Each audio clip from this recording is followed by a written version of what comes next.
నమస్తే ఈరోజు మన టాపిక్ ముఖ్యమంత్రులు ఏ రాష్ట్ర ముఖ్యమంత్రి అయినా ఢిల్లీకి వెళ్ళడం సహజము, వినతి పత్రాలు ఇవ్వడము సహజము, నిధులు కేటాయించమని అడగడము సహజము, దాన్ని తెచ్చుకోవడానికి ప్రయత్నించడం కూడా సహజము.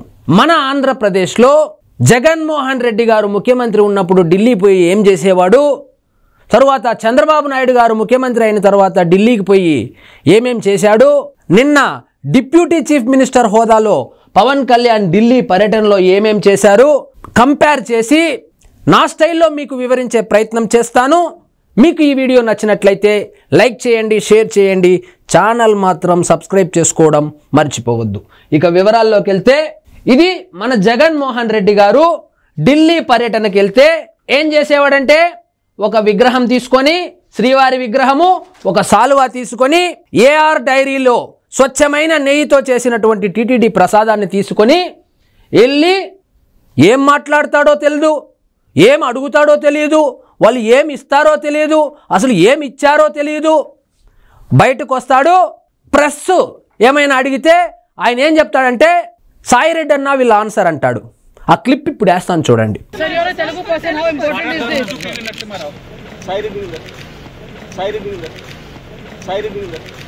ఇదే అంశాన్ని సాక్షి పేపర్లో ఎలా వేస్తారంటే, జగన్మోహన్ రెడ్డి ఢిల్లీలో సుడిగాలి పర్యటన, పోలవరానికి నిధులు అడిగాడు, మరి అడిగింటే ఏది నిధులు, ప్రత్యేక హోదా అడిగాడు, మరి అడిగింటే ప్రత్యేక హోదా ఏది, రోడ్లు వేయడానికి డబ్బులు అడిగినాడు, మరి ఇచ్చింటే రోడ్లు ఏది, ఏవి కనపడదనమాట.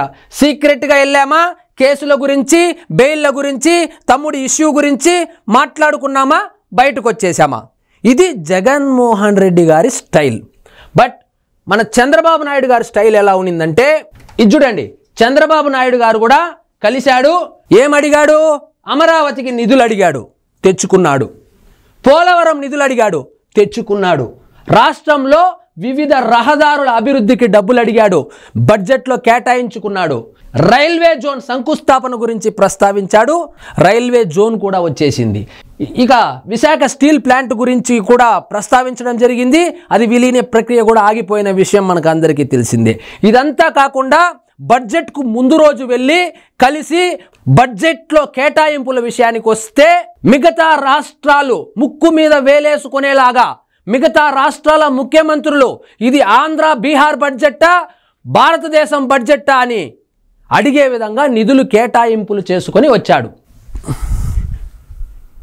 ఇక పవన్ కళ్యాణ్ విషయానికి వస్తే, నిన్న వెళ్ళి దాదాపుగా 6 మంది కేంద్ర మంత్రులను మరియు ఉపరాష్ట్రపతిని కూడా కలవడం జరిగింది.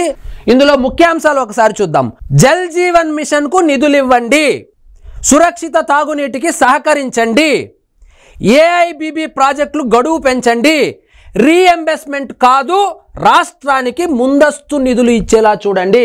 మేము ముందస్తుగా పెట్టుకొని మా దగ్గర డబ్బులు లేవు, మొత్తం జగన్మోహన్ రెడ్డి ఖజానా మొత్తం ఖాళీ చేసిపోయినాడు, కాబట్టి మాకు ఈ రీఎంబర్స్మెంట్ వద్దు, ముందస్తుగా అడ్వాన్స్ పేమెంట్ చేసేలాగా చూడండి.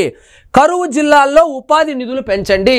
మన అనంతపూరు, కర్నూలు, చిత్తూరు లాంటి, కడప కూడా లాంటి కరువు జిల్లాల్లో ఉపాధి, ఉత్తరాంధ్రలో కొన్ని జిల్లాలు, వాటికి ఉపాధి నిధులు పెంచండి, కొత్త పనులు చేపట్టేందుకు ఛాన్స్ ఇవ్వండి అని చెప్పుకొచ్చాడు.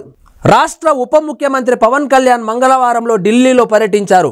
ఈ సందర్భంగా ఆయన పలువురు కేంద్ర మంత్రులను కలిశారు. రాష్ట్రానికి సంబంధించిన అనేక అంశాలను వారితో ప్రస్తావించి ఆయా సమస్యల పరిష్కారానికి సహకరించాలని విన్నవించారు.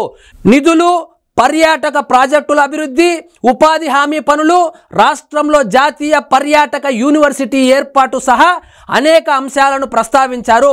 తొలుత కేంద్ర జలశక్తి మంత్రి సిఆర్ పాటిల్తో భేటీ అయిన పవన్ కళ్యాణ్ రాష్ట్ర ప్రజలకు సురక్షిత తాగునీరు అందించేందుకు జల్ జీవన్ మిషన్ ద్వారా నిధులు సమకూర్చాలని విజ్ఞప్తి చేశారు.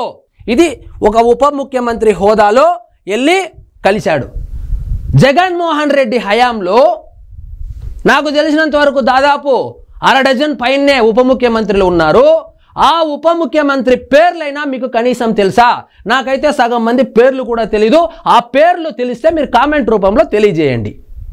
వాళ్ళు ఎప్పుడైనా వెళ్ళి వాళ్ళ నియోజకవర్గం దాటి వెళ్ళి ఢిల్లీకి వద్దులే, ఢిల్లీకి ఎవరిని తీసుకోపోడు జగన్మోహన్ రెడ్డి. ఢిల్లీలో ఎవరినైనా కలవాలంటే ఇటు చూడండి, ఒంటరిగా వెళ్ళామా, సీక్రెట్ మీటింగ్ చేసుకున్నామా, బయటకు వచ్చేసామా, లేదా ఎప్పుడైనా ఇంకా ఇలాగా పాయింట్అవుట్ చేస్తారని మిథున్ రెడ్డిని తీసుకెళ్తాడు, లేదా విజయసాయి రెడ్డిని తీసుకెళ్తాడు. అంతేగాని ఏ రోజైనా మంత్రులను కానీ ఎంపీలను కానీ సమావేశానికి తీసుకెళ్ళి కూర్చొని మాట్లాడడం చూసారా? చూసుండ్రు. బట్ ఇక్కడ పవన్ కళ్యాణ్ చూడండి, నిర్మలా సీతారామన్ని కలిశాడు, వాళ్ళ ఇద్దరు ఎంపీలను తీసుకెళ్ళాడు. ఇక్కడ చూడండి, ఇది చంద్రబాబు నాయుడు గారు. చంద్రబాబు నాయుడు గారు, రామ్మోహన్ నాయుడు గారు, ఈయన పెమ్మసాని, బీజేపీ ఎంపీ మరియు కేంద్ర మంత్రితో సహా వెళ్ళి కలిసి డిస్కస్ చేసి నేను అప్పుడే చెప్పినట్లు నిధులు కోరాడు. సో ఇదన్నమాట మేజర్ డిఫరెన్స్. ఏంటంటే అది ఇక్కడ చూడండి, 1 2 3 4 5 6 మంది కేంద్ర మంత్రులు నిన్న కలిశాడు. మన ఉపరాష్ట్రపతిని కూడా కలిశారు పవన్ కళ్యాణ్ గారు. ఈరోజు మళ్ళా ఒక కేంద్ర మంత్రితోనూ మరియు ప్రధానమంత్రితో కూడా కలిసే అవకాశాలు ఉందని చెప్తా ఉన్నారు. పనిలో పనిగా కార్యం మీద కన్ను ఉన్నవాడు, పని చేయాలనే నిబద్ధత ఉన్నాడు. ఢిల్లీకి వెళ్తే ఏం చేస్తాడంటే యాక్చువల్గా పెళ్ళికి వెళ్ళాడు, పెళ్లి చూసుకున్నాడు. తర్వాత 6 మంది 7 ఒకటే రోజు 6 మంది కేంద్ర మంత్రులను ఉపరాష్ట్రపతిని కలవడంతో పాటు తన బ్రెయిన్ చైల్డ్ అయినటువంటి వారాహి డిక్లరేషన్ కూడా పనిలో పనిగా అందరికీ ఇచ్చి దాన్ని కూడా త్వరగా మొదలుపెట్టి హిందువుల మనోభావాలని కాపాడాలనే ఉద్దేశంతో ఆ పని కూడా చేసుకొచ్చాడు. మనం పోతే ఏం చేస్తాం? జగన్మోహన్ రెడ్డి గారు పోతే ఏం చేస్తాడు? ఒక విగ్రహం బొక్క, ప్రసాదాలు బొక్క, సాల్వ బొక్క, ఫ్లైట్ టికెట్లు బొక్క. ఎందుకు పోయాడో తెలియదు, ఏమి తెచ్చాడో తెలియదు, ఏమి చేశాడో తెలియదు. వీళ్ళు అడగరు కాబట్టి వాళ్ళు ఇచ్చిందే తీసుకొని ఆ తీసుకున్న దాన్ని కూడా ఫండ్స్ డైవర్ట్ చేసుకొని బటన్లు నొక్కుంటూ కూర్చున్నాడు.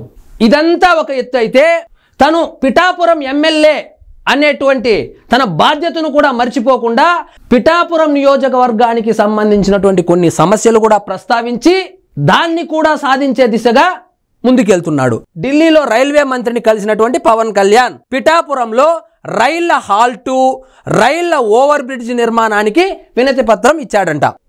ఏ రోజైనా జగన్మోహన్ రెడ్డి గారు ముఖ్యమంత్రిగా ఎలాగో చెప్పాను ఏం చేశాడని, పులివెందుల ఎమ్మెల్యేగా పులివెందుల అభివృద్ధి కోసము ఏ రోజైనా ఎవరికైనా వినతి పత్రం ఇచ్చింది మీరు చూసినారా? ఇప్పుడు కొత్త గవర్నమెంట్ వచ్చి కూడా 6 నెలలు అయింది, భారీ మెజారిటీతోనే గెలిచినాడు. పులివెందుల సమస్యలన్నీ గాలి కొదిలేసి బెంగళూరు గెస్ట్ హౌస్లో సేద తీరుతున్నాడు. ఒక ఉప ముఖ్యమంత్రిగా ఏమేం చేయాలో చేసుకున్నాడు. అదేవిధంగా ఒక పార్టీ అధ్యక్షుడుగా తను అనుకున్నటువంటి సనాతన ధర్మానికి సంబంధించి ఆ డిక్లరేషన్, వారాహి డిక్లరేషన్కు సంబంధించిన ప్రస్తావన చెప్పాడు. రాష్ట్ర సమస్యలు, నిధులు, దానికోసం నివేదికలు కూడా అందించాడు. ఒక పిఠాపురం ఎమ్మెల్యే అనే విషయం కూడా మర్చిపోకుండా రాష్ట్ర ప్రభుత్వం పేర్కొన్నటువంటి పిఠాపురంలోని కొన్ని సమస్యలను ఏవైతే కేంద్రం చేయగలుగుతుందో వాటినన్నీ పిన్ పాయింట్గా రాసుకొని వెళ్ళి నివేదిక ఇచ్చి వచ్చాడు. జగన్మోహన్ రెడ్డి గారు ఏం చేశారు? ఇప్పుడు నేను ఫైనల్గా చెప్పొచ్చేది ఏంటంటే, జగన్మోహన్ రెడ్డి గారు ఎన్నిసార్లు ఢిల్లీకి వెళ్ళారు. ఇంకొక కొసమెరుపు ఏమిటంటే, ఆయన ఢిల్లీకి వెళ్లే ముందు తన అనుకూల నేషనల్ మీడియాలో నాకు 24 సీట్లు ఎంపీ సీట్లు రాబోతుంది, సర్వేలు చేపించామని వేసుకుంటాడు. మరుస రోజు ఫ్లైట్ ఎక్కి వెళ్తాడు. సరే వెళ్తే వెళ్ళాడు, ఆయన స్ట్రాటజీ ఆయనకు ఉంటుంది, నేను కాదనలేదు. కానీ వెళ్తాడు, కలుస్తాడు, ఏం మాట్లాడినాడో చెప్పడు, మాట్లాడిన దానికి ఏం వచ్చిందో తెలియదు, ఏం జరిగిందో తెలియదు, అంతా అయోమయంగా ఉండేది. ఒక్కడే వెళ్ళి కలిసేవాడు. కానీ ఇక్కడ కూటమి ప్రభుత్వంలో ఖచ్చితంగా మార్పు అయితే కనబడుతుంది ఈ విషయంలో. ఇదండి ఈరోజు మన టాపిక్. మీకు ఈ వీడియో నచ్చినట్లయితే లైక్ చేయండి, షేర్ చేయండి, ఛానల్ మాత్రం సబ్స్క్రైబ్ చేసుకోవడం మర్చిపోవద్దు. జై హింద్.